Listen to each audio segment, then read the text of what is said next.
Deus criou o mundo com o mal nele, tá? É um problema da própria criação. Quer dizer, o gnosticismo é uma visão assim cosmogônica inversa, né, da escatologia católica, né, que nós caminhamos para o fim, que vai haver um grande julgamento, o julgamento final, o juízo final. Agora, o gnóstico vai falar, não, o Apocalipse já aconteceu. Então, aquela coisa que eu completo. O Titanic já afundou e todos nós estamos agarrados nos destroços no mar de matéria escura chamado universo. É isso, uma visão assim bem otimista, né, da cosmogonia gnóstica. Que coisa, que coisa. Vamos avançar aqui, então. Vamos para os livros do Humilde Blogueiro agora. Dessa vez, esse livro. Vamos entrar aqui nesse livro do jornalista Greg Palast, A Melhor Democracia que o Dinheiro Pode Comprar. Esse livro é uma delícia de ler. Tá? Esse livro é de 2004. 2004. Primeiro ano já do governo Lula. Tá? Então, Greg Palast, ele é uma figura, né? Ele faz o tipo detetive noir, ele está sempre de chapéu, pelo menos era o tipo que ele fazia, paletó, ele parece um detetive que saiu de filme noir, né? Dos filmes de detetive, Humphrey Bogart e tal, é uma figura, o Greg Palast. Ele estudou economia com Milton Friedman, com Milton Friedman, então profundo também conhecedor e crítico, né, embora jornalista, e mostra os bastidores da patranha, que foram os processos da globalização e das privatizações. E o que ele define, né, que o grande projeto onde é que está aqui a parte em que ele fala... Onde é que está aqui? Ah, está aqui. Que ele fala que o Banco Mundial, o FMI é o braço policial do Banco Mundial, né, que ele fala que o grande objetivo é soltar os 4 cavaleiros do Apocalipse. Tá? Quando o FMI, o Banco Mundial, emprestam dinheiro para um país que já está quebrado, tá? O objetivo é soltar os 4 cavaleiros do Apocalipse, que eles chamam eliminar gastos sociais, cortar a folha de pagamentos do governo, quebrar sindicatos e o verdadeiro prêmio desse processo, privatizar empresas públicas lucrativas. Tá? Então, ele tem um capítulo especial, Sua Excelência Robert Rubin, presidente do Brasil. É o chamado capítulo brasileiro, na edição brasileira desse livro, que vale a pena dar uma lida dessa época, que ele fala que o Robert Rubin, né, que era na época o secretário de Tesouro dos Estados Unidos, o grande sonho dele desde a infância era ser presidente do Brasil. Não sei se uma hipérbole aqui do Greg Palast, mas de fato ele conseguiu, só que continuando a ser secretário do Tesouro e continuando em Washington. Conseguiu ser presidente do Brasil. Então ele conta a história da reeleição do Fernando Henrique Cardoso em 1998, que ele foi reeleito pelo único motivo de ter estabilizado a moeda brasileira, o real. Ter estabilizado e o país ter abandonado o período hiperinflacionário. A única. Só que o real estava ridiculamente supervalorizado, estava sendo mantido artificialmente. Então ele mostra aqui nesse capítulo os bastidores para a criação desse milagre. E a tolerância do FMI e Banco Mundial em relação a essa artificialidade, porque Fernando Henrique Cardoso deveria ser reeleito de qualquer maneira. Né? Inclusive, passou no Congresso a coisa da reeleição, que não havia, até Fernando Henrique Cardoso, não havia a figura da reeleição. Ele criou isso para poder se reeleger. Tá?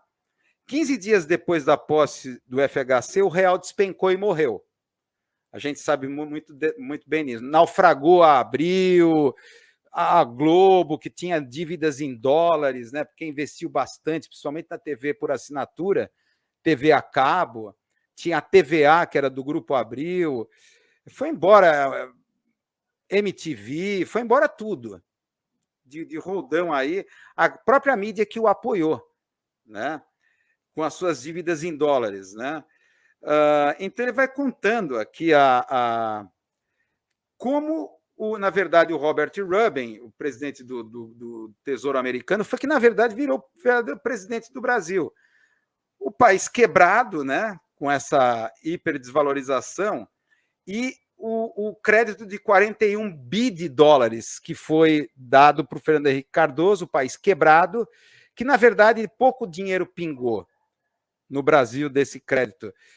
Muito dinheiro foi embora através dos investidores especuladores que começaram a abandonar o Brasil. Ele mostra um contexto aqui da época, que era o seguinte: processo da globalização, ataques especulativos à moeda. Então começa a sair uma fuga de dinheiro, de repente orquestrada, fuga em massa de dólares do país, com uma reserva cambial praticamente na casa de 20 poucos bilhões de dólares. O Brasil era facilmente atingindo ataques especuladores, o que levava o Brasil, o Banco Central, a ter que aumentar os juros para poder o país ficar de novo atraente para retornar esse dinheiro. Então, isso fazia aumentar o título da dívida pública exponencialmente e tudo mais. O Brasil estava nessa armadilha dos ataques especulativos.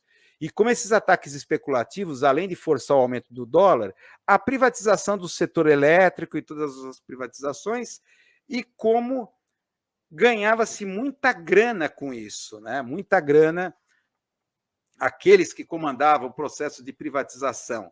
Então ele coloca que os dois principais opositores ao Fernando Henrique Cardoso, após a sua reeleição, foram o Itamar Franco, lá o governador de Minas Gerais, e o Olívio Dutra, que era o governador do Rio Grande do Sul, que não queria privatizar o Banco do Estado. Não queria.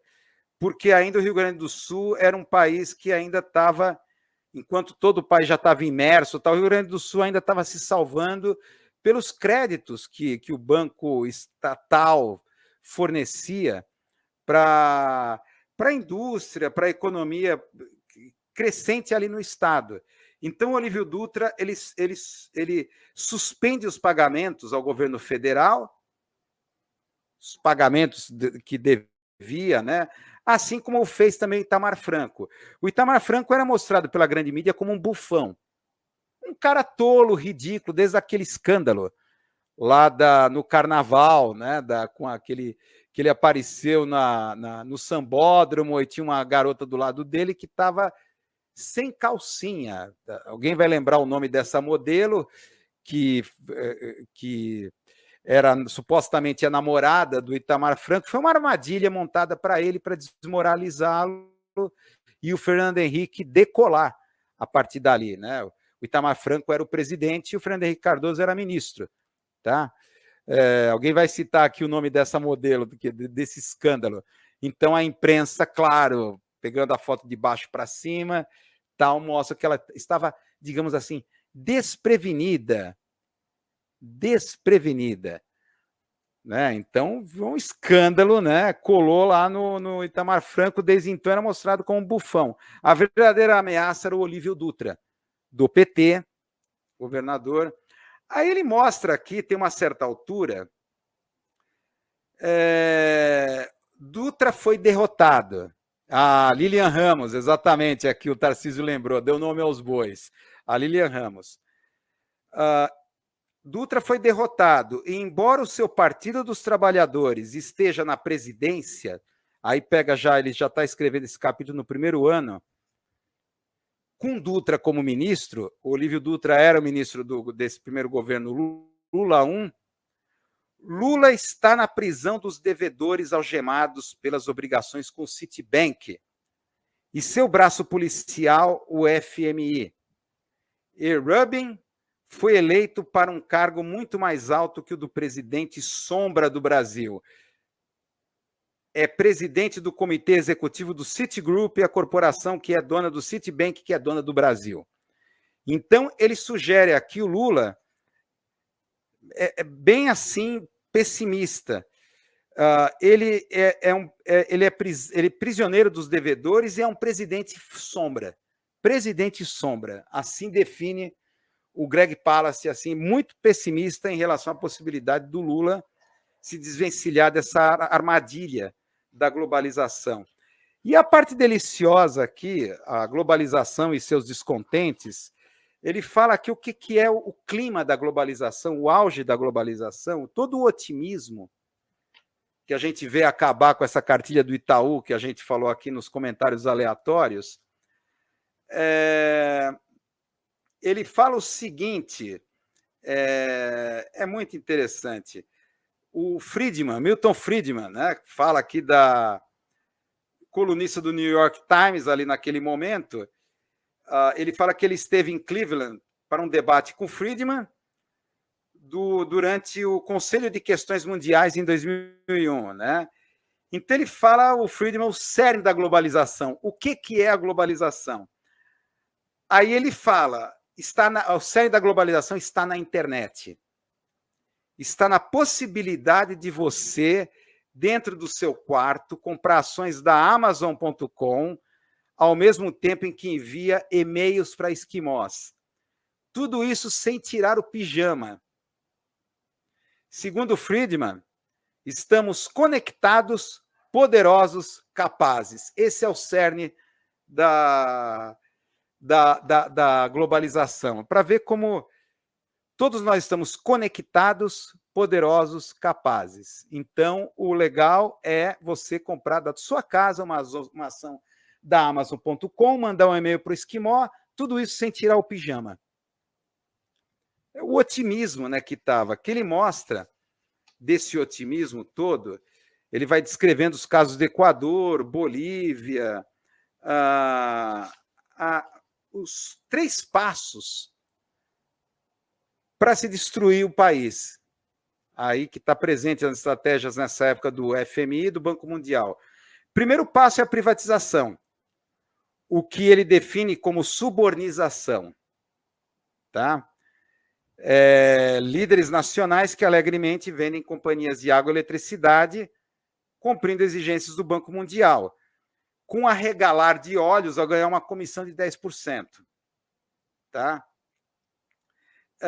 Segundo passo, após a subornização, o segundo passo prescrito pelo plano de resgate econômico, bom para todo mundo do FMI e Banco Mundial, é a liberalização do mercado de capitais. Segundo passo é a liberalização do mercado de capitais, para permitir esse entra e sai de dinheiro especulativo e, dentro dessa lógica daquele momento, os ataques especulativos à moeda. Isso é fundamental, a desregulamentação dos mercados de capitais. E depois o passo 3, que é interessante. A essa altura, o FMI arrasta nações suplicantes ao terceiro passo, os preços. As coisas começam a ficar todas caras. Então, ele dá o exemplo aqui do Equador, Bolívia, o caso da água, a privatização da água na Bolívia, etc. Tudo começa a ficar mais caro. O caldeirão começa a ferver. Protestos saem às ruas. Ele fala, manifestações pacíficas dispersadas com cacetetes e balas. Só que isso é ótimo, isso produz mais crise, que ele fala. Não é uma falha do FMI, o objetivo é produzir crise mesmo. Porque com a crise, com essas manifestações, tal, o que acontece? Fuga de grana especulativa dos investidores. Dólares começam a fugir do país, o que cria esse ciclo vicioso. O país tem que aumentar os juros para ser mais atraente, para mandar de volta esses... E cria-se um ciclo vicioso. É interessante esse passo 3 dos aumentos de protestos. Esses protestos começaram a ser cada vez maior e colocar em xeque. O caso da Bolívia foi exemplar. Então, eu acho que aí está a semente da guerra híbrida. Tá? A forma de você articular, você cooptar esses movimentos de protestos, tal, há um tipo de tipos de políticas ou processos anticorrupção, tá? Que é o denominador comum de todos esses ativismos durante as primaveras que rolaram o planeta. a partir daí. O país está desse jeito miserável por causa da corrupção. A corrupção que viceja no Estado. Tá? Alexei Navalny fez a mesma coisa. Criou uma ONG anticorrupção. É o discurso dessa gente. E onde está a corrupção? Não está no mercado, está no Estado. Então, como as guerras híbridas conseguiram cooptar ou ressignificar esses movimentos de protesto que eram cada vez maior, que estava colocando em xeque esse processo da globalização que é descrito nesse livro, aqui do Greg Palast. Tá? É claro que ele não chega a desenvolver isso, não havia ainda esse conceito de guerra híbrida nesse momento. Mas é bem interessante esse livro, mostra bem a situação dessa época, e ao mesmo tempo é uma leitura deliciosa, né? Ele escreve muito bem e é engraçado. Mas não é engraçado uma coisa que é muito séria, hein? Muito séria. Isso aqui não é engraçado. Apoie a live Cine Gnose 360. Apoie a nossa live. Apoie a nossa live. Vamos lá. Aqui não é teologia da prosperidade, aqui a gente não vem do sucesso, não é teologia do domínio. Aqui somos o quê? O que a gente pode dizer que a gente é? Arautos do caos? Eu não sei o que a gente...